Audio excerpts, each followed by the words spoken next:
Bene data, inshuti bakundwa, inshuti z'umusaraba, nongeye kubyuka muri iki gitondo nshaka ko tuganira cyane cyane ku ijambo ry'Imana, ariko kandi mbere ya byose twongere dushimire Imana itumye tongera kuramuka, kuko ari Imana yagize neza, Imana ishobora byose, Imana ifite imbaraga n'ubutware. Muri iki gitondo cya none, muri aya masaha, turagushimiye kubera ko ari wowe warinze ubuzima bwacu. Mwami, tubumbuye amaso yacu bikemera, tumaze gusanga turi bazima, turavuze ngo shyirwa hejuru y'amajuru, kandi imigambi yacu yose yo kuri uyu munsi wa none ize gusohozwa nawe.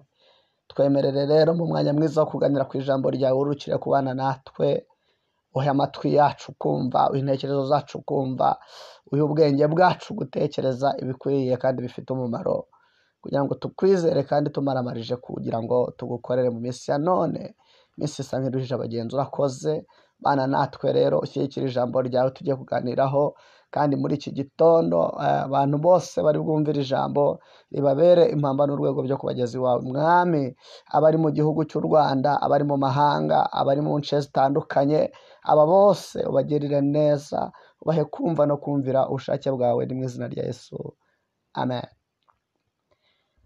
Bene data, inshuti bakundwa, nongeye kunezerwa kuko mbonye igitondo, niko navuga, kuko nongeye kubona amaso yanjye abumbuye kuri iyi saha y'isaa 9:40.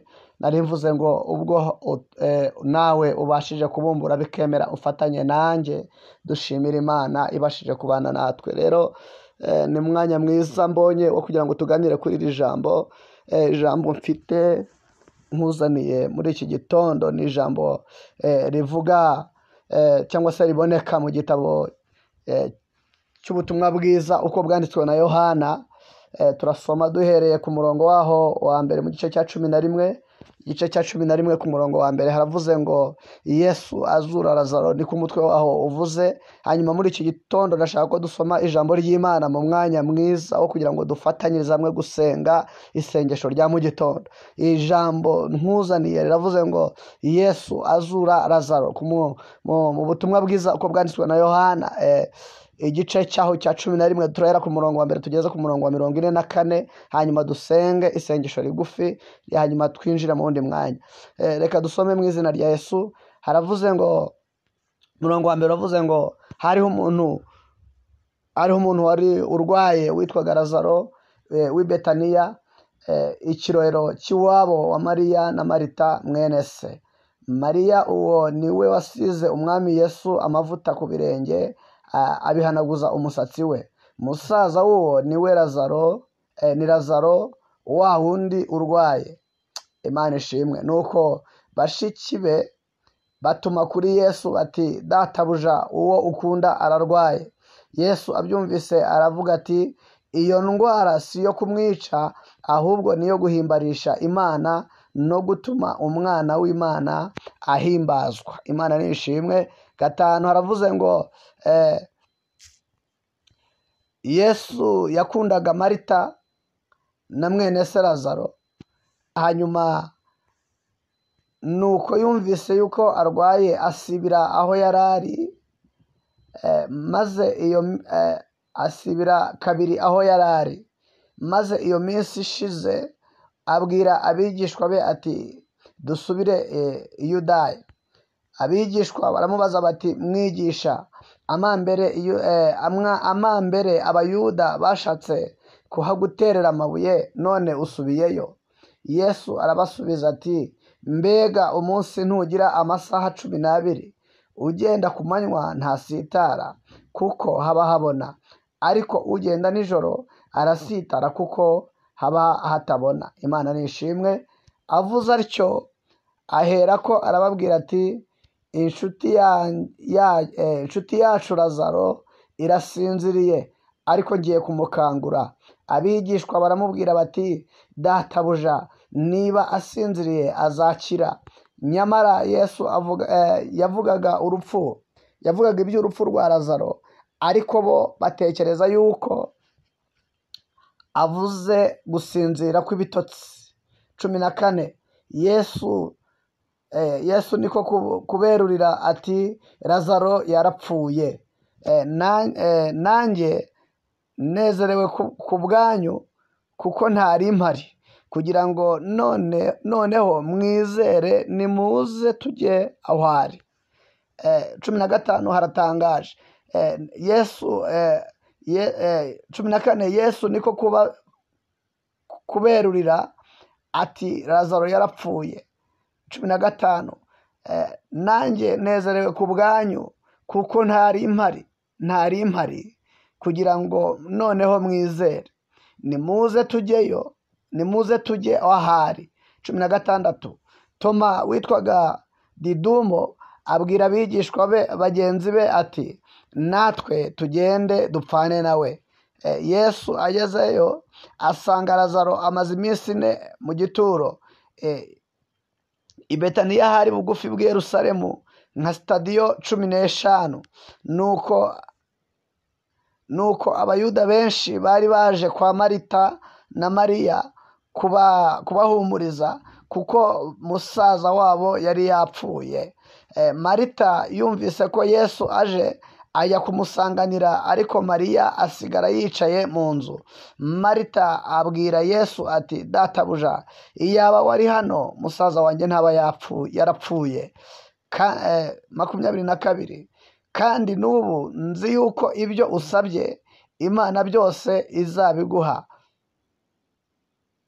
Yesu aramubwira ati musaza wawe azazuka. Marita abwira Yesu aramusubiza ati musaza wawe azazuka. Marita aramubwira ati nzi yuko azazuka mu muzuko ku munsi w'imperuka. Yesu aramubwira ati ninjye kuzuka n'ubugingo, unyizera naho yaba yarapfuye azabaho, kandi umuntu wese ukiriho unyizera ntazapfa iteka ryose. Mbese wizeye ibyo? Aramusubiza ati ye databuja, nizeye yuko uri Kristo umwana w'Imana, ukwiriye kuza mu isi. 28 Amaze kuvuga ibyo aragenda, ahamagara mwene se Mariya rwihishwa, aramubwira ati umwigisha yaje araguhamagara. Abyumvise ahaguruka vuba aramusanga. Icyakora Yesu yaratarasohora mu kirorero, ahubwo yari akiri aho Marita yamusanze. 31 Abayuda bari kumwe na Mariya mu nzu bamuhoza, babonye uburyo ahagurutse vuba asohoka, baramukurikira batekereza ko agiye mu gituro kuririrayo. Mariya ageze aho Yesu ari, amubonye yikubita imbere y'ibirenge bye, aramubwira ati databuja, iyaba wari hano musaza wanjye ntaba yarapfuye. Yesu amubonye arira, n'abayuda bazanye nabo barira, asuhuza umutima, arawuhagarika, arababaza ati mbese mwamushyize he? Baramusubiza bati databuja, ngwino urebe. Yesu ararira. 35 Yesu ararira. 36 Abayuda baravuga bati dore ye, nimurebe uburyo yamukundaga. Ariko bamwe muri bo baravuga bati uyu ko ahumura impumyi, ntaba yarabashije kubuza uyu ntapfe. Yesu yongera gusuhuza umutima, agera ku gituro cyari isenga ishyizweho igitare ku munwa. Yesu arababwira ati nimukureho igitare. Marita mushiki wapfuye aramubwira ati databuja, none aranuka, kuko amaze iminsi 4. Yesu aramusubiza ati sinakubwiye nti niwizera uri bubone ubwiza bw'Imana? 41.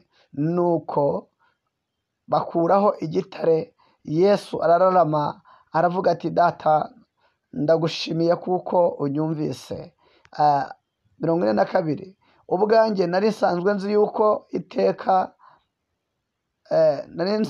yuko unyumva iteka, ariko mbivugiye kubw'abantu bangose ngo bizere yuko ari wowe wantumye. Imana yacu nishimwe. Amaze kuvuga ibyo arangurura ijwi rirenga ati Lazaro sohoka. Uwari upfuye arasohoka azingazingiwe mu myenda, amaguru n'amaboko n'ibitambaro gipfutse mu maso he. Yesu arababwira ati nimumuhambure mumureke agende.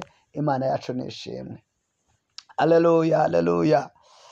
Imana yacu nishimwe. Dusomye iki gice cya 11 uhereye ku murongo wa mbere mu butumwa bwiza uko bwanditswe na Yohana, igice cya 11 uhereye ku murongo wa mbere tugarukiye ku murongo wa 44. havuze amagambo menshi. ni inkuru y'uyu mugabo witwa Lazaro wari urwaye ameze nabi, ngo nuko igihe kiza kugera, kandi yari inshuti na Kristo, kiza kugera batuma kuri Kristo baramubwira ngo inshuti yawe irarwaye.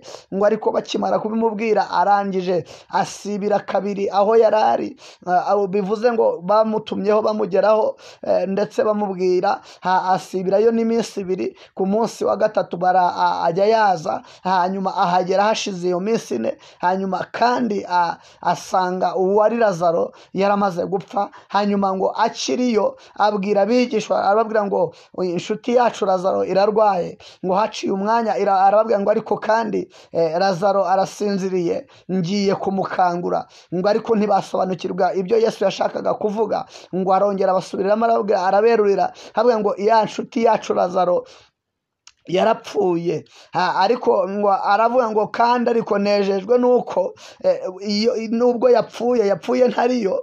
hanyuma tukaba tugiye kugendana namwe kugira ngo noneho murusheho kwizera. Imana yacu nishimwe. yavuze ngo hari abantu n'ubundi baba bavuga Imana cyangwa se bayizi ariko batarayizera. ariko muri iki gitondo nashaka kugutangariza ko Uwiteka Imana iracyari inyembaraga. nawe ibingibi ibyawe byapfuye irabishoboye.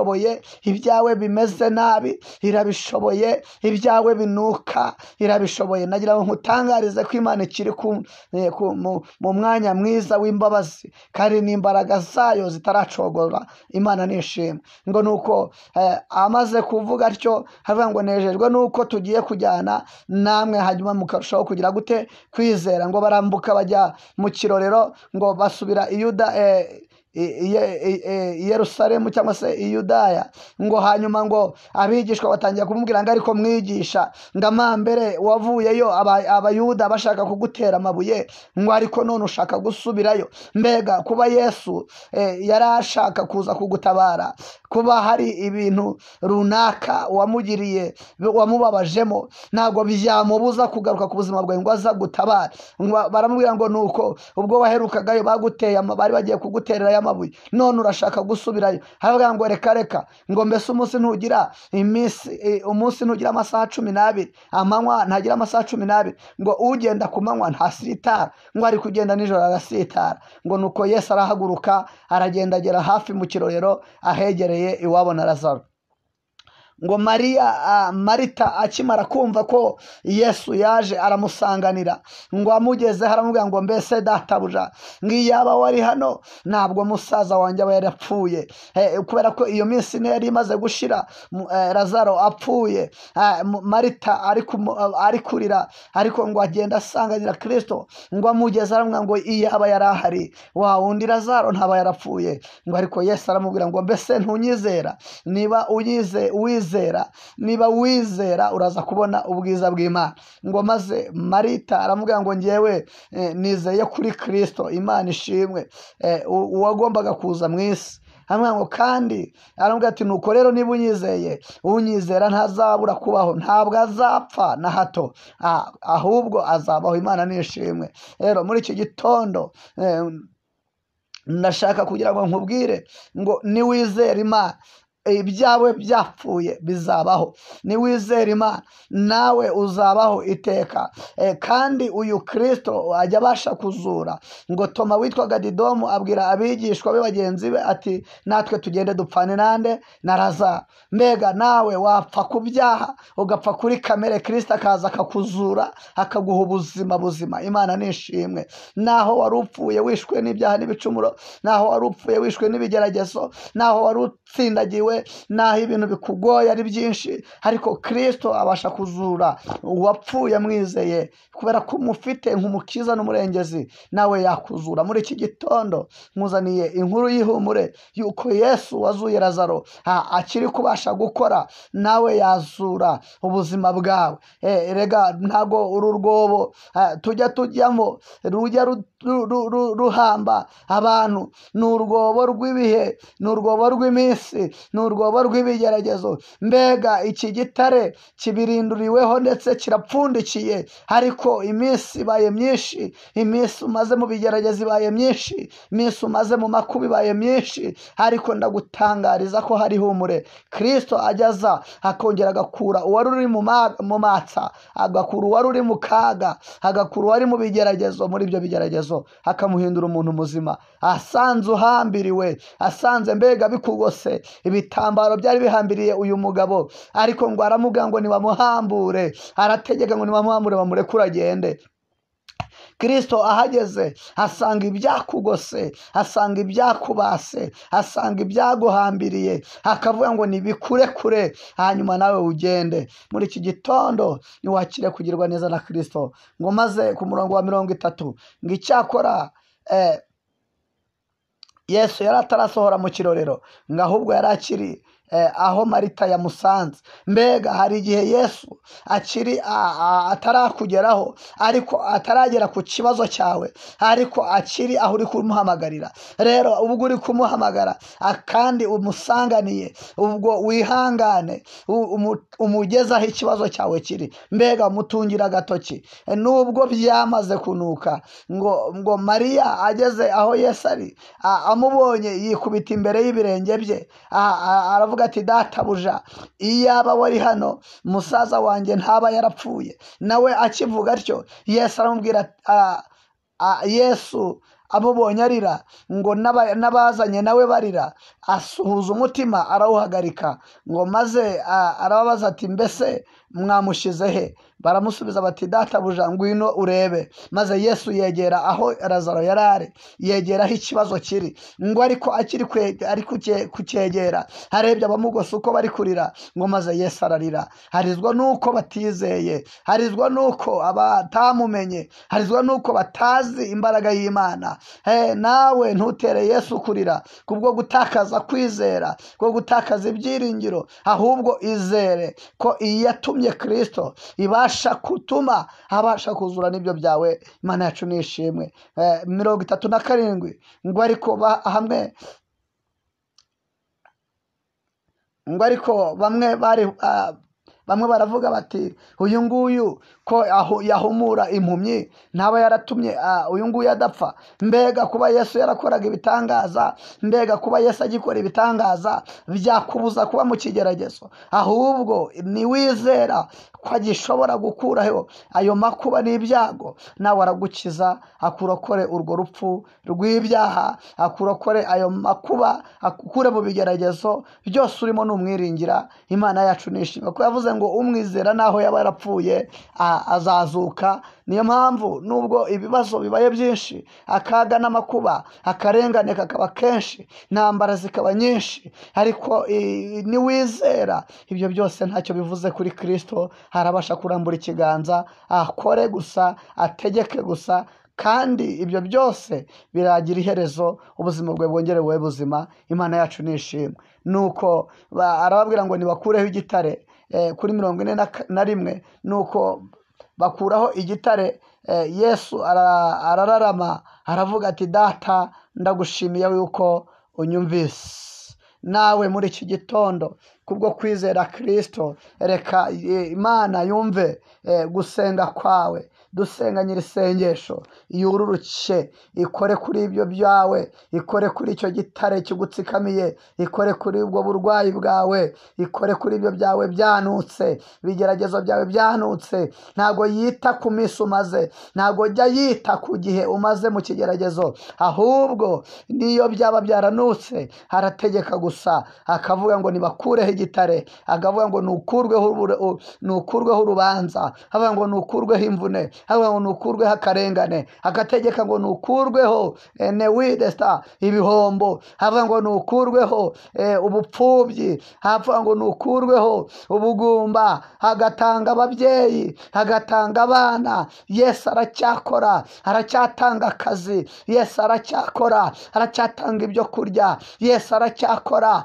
aracyakiza indwara, Yesu aracyakora, aracyubaka ingo mu izina rya Yesu Kristo. Muri iki gitondo ndagutangariza ko Yesu agikora. Amaze kuvuga atyo, amaze kuvuga ibyo, amaze gutegeka, arangurura ijwi rirenga, aravuga ngo Lazaro sohoka, ku murongo wa 43. Nawe niwizera araza guhamagara, araza gutera intambwe, akwegere, ategeke, avuge ngo sohoka muri ibyo bigeragezo, avuge ngo sohoka muri iyo mva wari urimo, avuge ngo sohoka muri ibyo byose byari biguhambiriye, hanyuma avuge ngo nibaguhambure, hanyuma ugende nawe ugira umudendezo. Mana yacu nishimwe. Uko niko twasengaga, uko niko twasomaga ijambo, kandi iri jambo rigira aho rikuvana ndetse rigera naho rikugeza, rikura umutima wawe mu kwiheba, rikugarure mu kwizera. Waba uri mu mahanga, amahanga arahanda,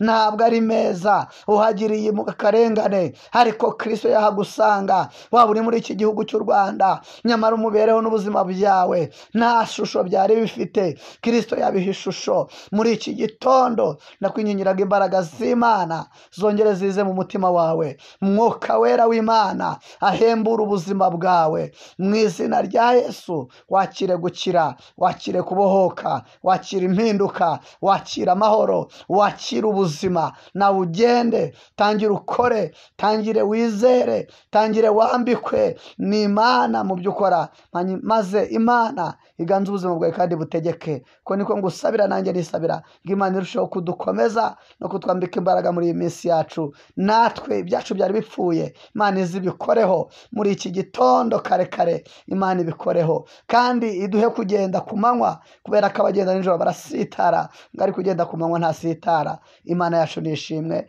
Nimwakire neza ijambo ry'Imana, umutima yanyu haturemo Mwuka Wera, abashoboze kwizera k'uyu mwami Yesu. Naho yaza agasanga bimaze igihe, ntabwo yita ku gihe bimaze, ahubwo ajya ategeka gusa bikaba, yavuga bigakomera. Imana yacu nishimwe. Imana nishimwe. Mwami Uwiteka, ndagushimiye ko ubanye natwe, ukatwemerera kumva ijambo ryawe.